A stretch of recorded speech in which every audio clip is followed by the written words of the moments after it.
Olá, amigos da Casa de Oração. Hoje eu pensei em conversar com vocês. O assunto de hoje que eu escolhi é fascinação.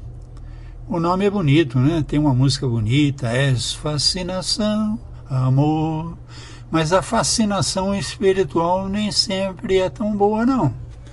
Eu já falei sobre esse assunto no palestra que eu fiz para vocês sobre obsessão e desobsessão, baseada na lição número 11 daquele livro que eu acompanhava com vocês na Casa de Oração do curso preparatório de Espiritismo.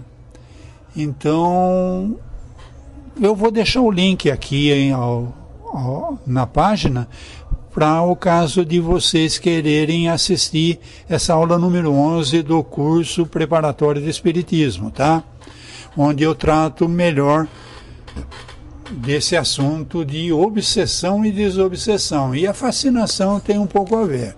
Fascinação, ela está ligada ao domínio que alguns espíritos procuram adquirir sobre certas pessoas.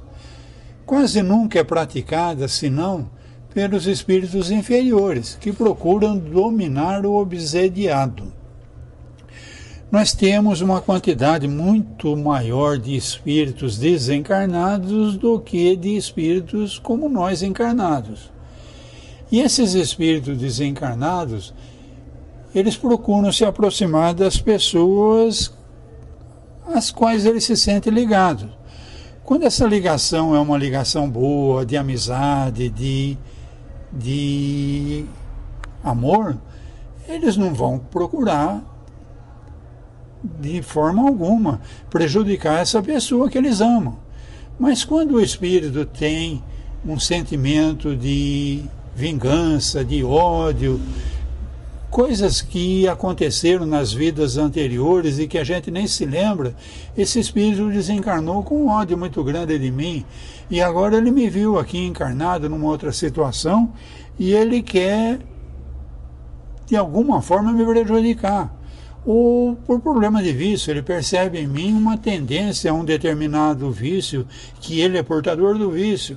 Ele não tem corpo para satisfazer os vícios dele. Se for um vício de bebida, alcoolismo, ele não pode beber o álcool, mas ele pode, pelo domínio obsessivo do médium, fazer com que o médium beba, e ele então vai usufruir das energias liberadas pelo médium que acabou de beber.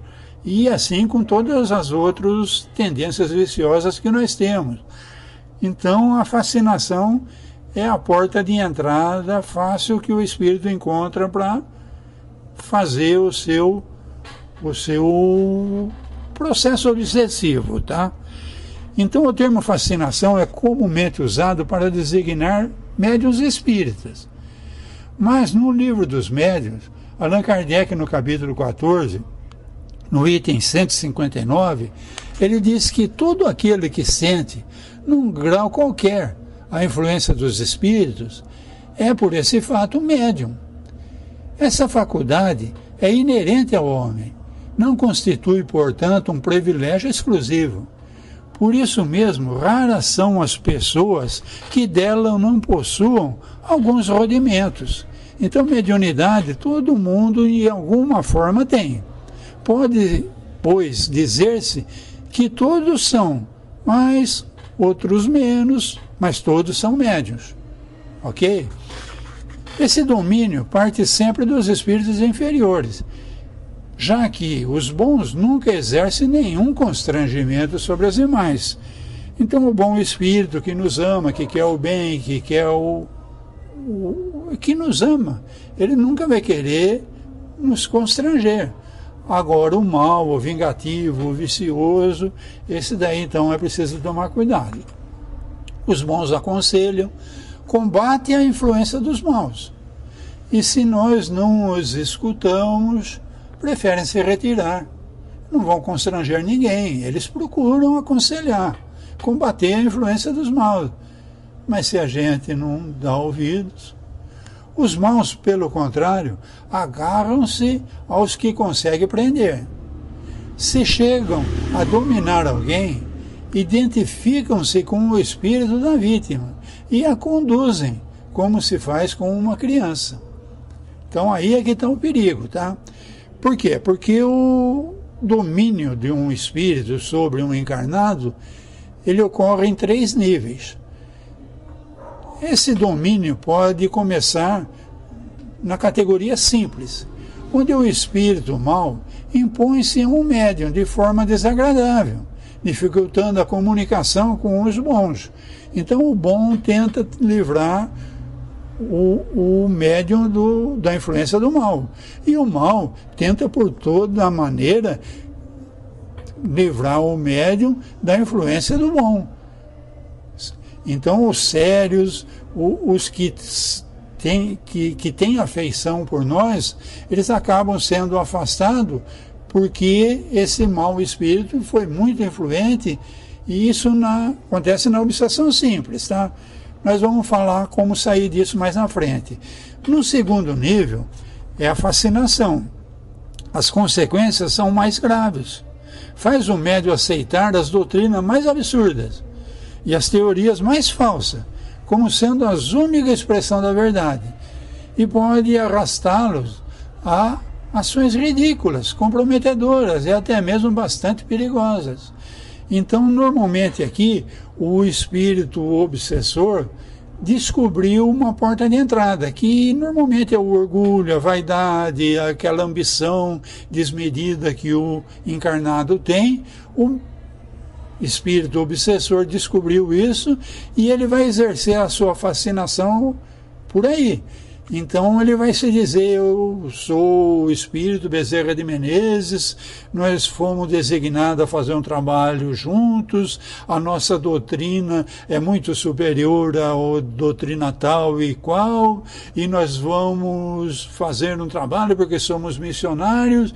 E o médium se deixou fascinar então pelo espírito. O espírito então começa a dominar o médium. E aí pode cair no terceiro caso, que é grave, tá? Aí é a subjugação. Ocorre um envolvimento que produz a paralisação da vontade da vítima, fazendo-a agir pela vontade do obsessor.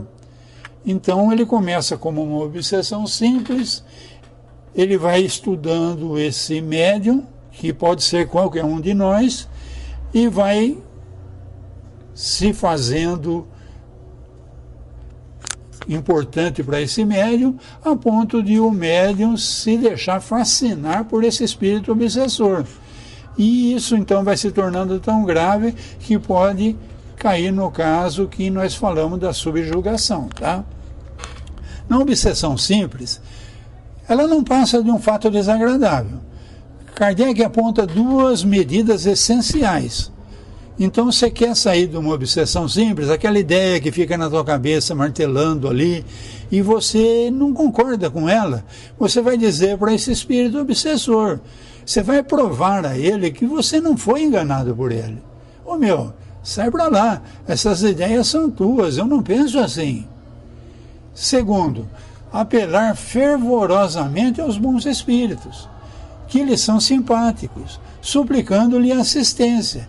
Então nós vimos que nesse nível aí, o obsessor tenta afastar o bom espírito, mas eu percebi que as ideias que estão vindo são muito atrapalhadas e não são as ideias que eu pretendo para o meu futuro. Eu vou pedir apoio ao meu espírito amigo, ao meu espírito guia, meu espírito familiar, que me proteja, afastando esses espíritos mal intencionados do meu caminho, que estão tentando me prejudicar. Se aconteceu a fascinação, aí então precisa os amigos, os familiares, convencerem a vítima, os colegas de religião, convencer a vítima que ela foi enganada e reverter sua obsessão para o grau simples. Então você percebe que a pessoa está fascinada por ideias estranhas, que não cabem, uma doutrina ridícula, estão fazendo ela pagar o maior vexame, e ela não percebe porque ela está fascinada. Então cabe aí aos amigos de religião, um amigo de trabalho, ou familiares, ou pessoas que nós amamos, abrir o olho do médium para tentar fazer essa reversão, voltar para a fascinação simples, que a fascinação simples todo mundo tem e todo mundo aprende a lidar com ela. Então, entrou no caso da fascinação, depende da ajuda de quem está ao redor, quem está observando esse médium que está sendo fascinado, tá? A cura ou autocura implica em confiança em Deus, nas forças naturais, vigilância dos pensamentos do próprio médium, né? Sentimentos e palavras do médium, reformulação do conceito que o médium tem de si mesmo, mudança na maneira de encarar os semelhantes, manter a mente arejada e os pensamentos elevados, desenvolver a fé.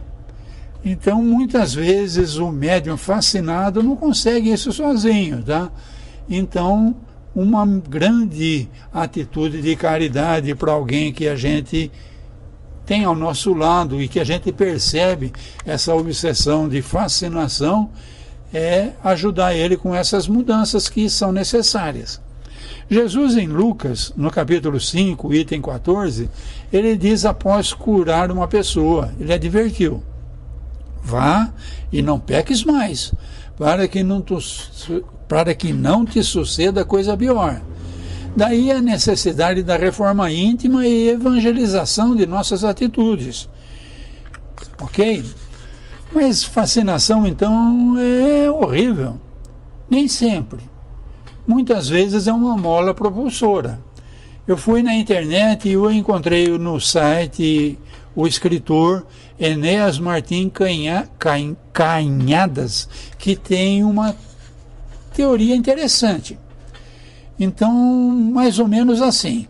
A palavra fascinação é usada para falar da sedução ou de atração.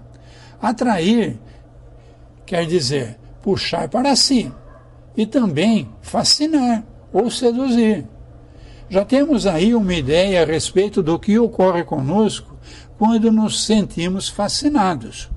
Vamos de um pensamento para outro, repassando vezes incontáveis, ficando cada vez mais enredados nas mesmas ideias.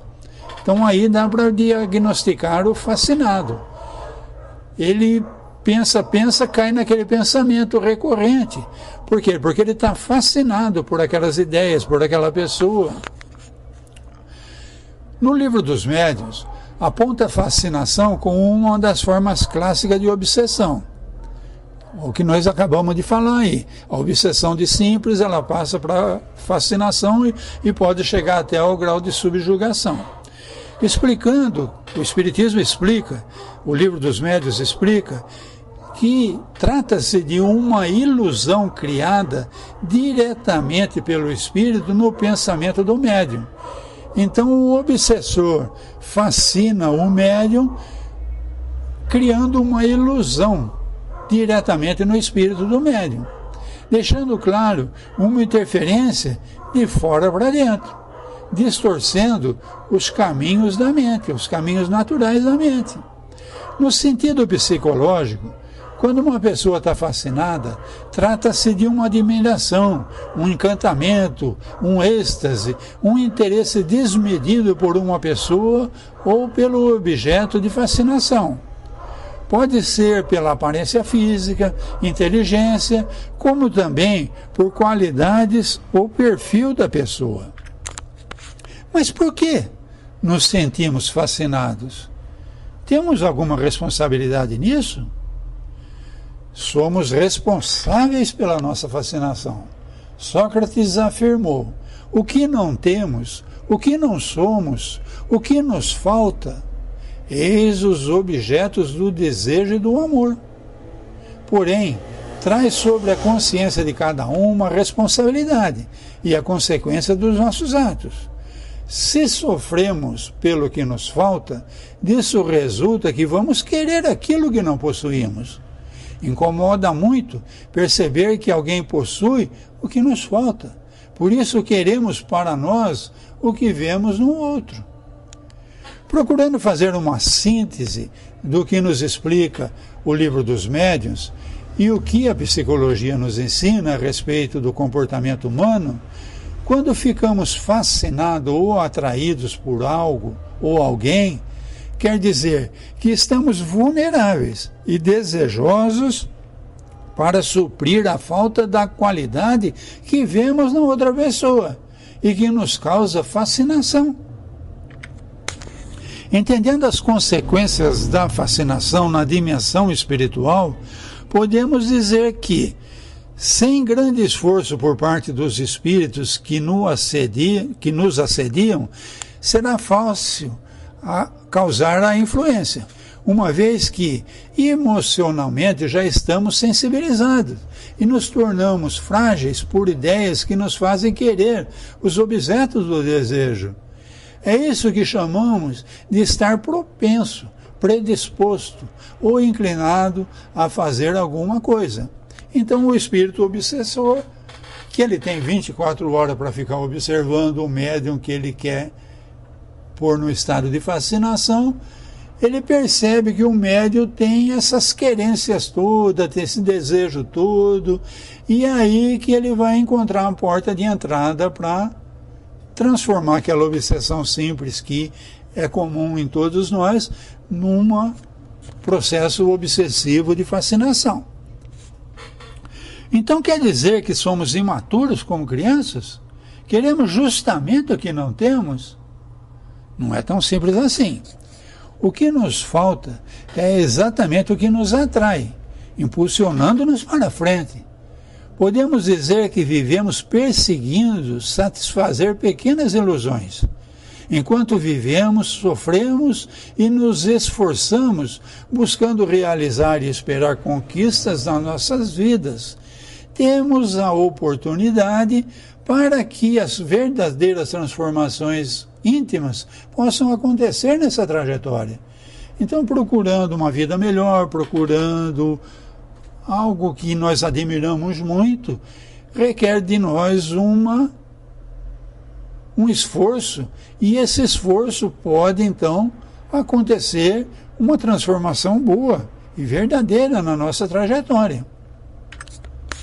Progredir é legítimo, harmonizar-se com a lei natural do progresso. Por exemplo, quando você faz um enorme esforço para adquirir um bem muito desejado através de um plano de pagamento a prestações, está ao mesmo tempo correndo atrás de uma ilusão, porque os bens materiais não vão embora conosco. Passando por experiências que ajudam a moldar e aprimorar o espírito, afinal de contas, é preciso paciência, tenacidade, honestidade e outras qualidades para que sejamos capazes de manter as nossas dívidas em dia e desfrutar o conforto e alegria proporcionada pelos bens adquiridos, visando satisfazer nossas ambições. Muitas coisas que desejamos possuir são apenas meio para o nosso aprimoramento. O que nos modifica não é o que conquistamos, mas é a luta e a perseverança para chegar ao objetivo, que é o que nos modifica. Por que somos possuídos pelas ilusões? Antes de mais nada, é uma coisa muito fácil de deixar acontecer. É confortável sentir-se e deixar-se atrair. Atende aos desejos, à imaginação, à criatividade, à fantasia e uma enorme demanda de satisfação de necessidades e prazer que possuímos. O ser humano é propenso ao prazer das recompensas. Sentimos-nos atraídos e cedemos muito fácil às tentações. Atraentes e atraídos somos todos. São forças que se complementam dentro de nós, compondo a nossa maneira de ser e de agir. Uma pseudo-felicidade nos invade toda vez que encontramos afinidades com as pessoas. Sentimos-nos interessados e atraídos para ouvir dizer que estamos certos, aprovados na maneira de pensar e até mesmo queridos e amados. Na realidade, o ser humano é o mais carente de todos os seres. Pesa sobre os humanos, porém, a inteligência, maior que dos animais, como atribuição ética à realidade do viver consciente de suas carências. Essa condição de seres éticos atrai também a angústia e a ansiedade, que muitas vezes podem nos causar culpas e dúvidas surgidas das nossas ações. Mas é conflituoso gostar e não poder fazer. Além disso, causa muitas culpas. Conflituoso é mesmo. Quanto à culpa, é a nossa herança. Pois aprendemos que quem erra merece ser castigado, em certos casos eternamente.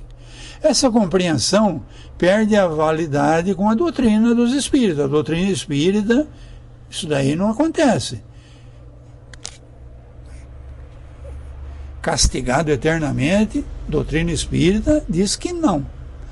Não há inferno futuro, a não ser o inferno que está presente nas próprias culpas, pelo que ainda não realizamos, conforme o que nós mesmos achamos certo e justo.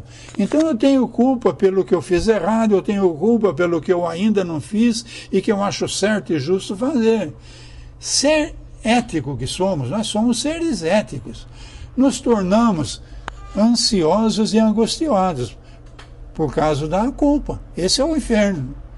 O espírito que se aperfeiçoa sempre é, em escala reduzida, um exemplo das leis de Deus em funcionamento. Para sermos sábios, buscamos ser virtuosos. Assim, promovemos em nossas vidas a ordem, a harmonia e o equilíbrio. A virtude também é uma purificação através da qual o ser humano aprende a desprender-se do corpo, com tudo o que ele tem de terreno, da condição de matéria densa que se transforma, para estar em busca do sumo bem, através da prática das virtudes, como as coisas mais preciosas que podemos fazer. Ser virtuoso é a necessidade que o espírito humano tem de manutenção e desenvolvimento. Ser virtuoso. O espírito não se torna virtuoso e pronto. A virtude tem de surgir como história desse ser. A condição virtuosa do ser, que vai fazer de nós seres excelentes, isso é, os espíritos que, uma vez criados, simples e ignorantes, cumprem a sua finalidade de serem perfeitos. Para Aristóteles, a virtude deve ser adquirida e duradoura.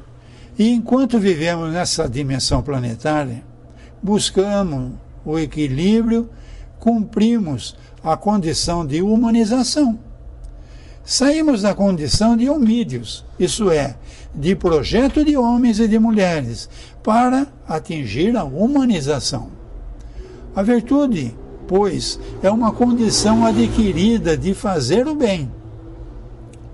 É o esforço para se portar bem. Esses esforços constituem os nossos valores morais. Pode ser explicada como uma disposição de coração, de natureza ou de caráter de uma pessoa. Então é isso, meus irmãos. Médium todos somos. Influências de fora de outros espíritos todos recebemos. Uns com mais intensidade, outros com menor intensidade. Mas todos nós, então, temos esse discernimento de perceber. Essa ideia fica martelando na minha cabeça, mas eu não penso assim. Isso não é coisa minha. Então sai para lá, você não está enganando ninguém. Eu não quero seguir essas ideias. O meu caminho é esse, não esse que você está sugerindo. Então a gente vai se livrando desses influências perniciosas de espíritos que querem o mal. Por outro lado, tem influência boa. E essa influência boa, normalmente, são palavras de incentivo, são consolações, são coisas que nos põem para frente. Essas nós devemos seguir, sim. Sabemos que não é nossa, que veio de algum local. E sabemos que temos espíritos que se preocupam conosco, que nos conhecem de outras vidas e estão torcendo por nós e trabalham. E o trabalho deles é justamente nos encaminhar. Só que esses espíritos não podem e não devem fazer as coisas que nós precisamos fazer. Eles podem, quando muito, dar uma palavra de incentivo para que nós consigamos fazer. Porque, como nós vimos na lição de hoje, o esforço de tentar conseguir aquilo é que vai fazer com que eu me modifique. Não é a posse do aquilo, não é as qualidades que eu persegui que vão me fazer melhor, mas o esforço que eu tive até chegar lá é que vai me fazer melhor, até eu chegar no nível angelical, que todos nós estamos fadados a chegar, criados simples e ignorantes, e vamos progredindo incessantemente até chegarmos no reino angelical. Então nós vamos fazer a passagem do reino hominal para o reino angelical. É isso que eu tinha para hoje. Fiquem com Deus. Tenham todos uma boa noite. Obrigado.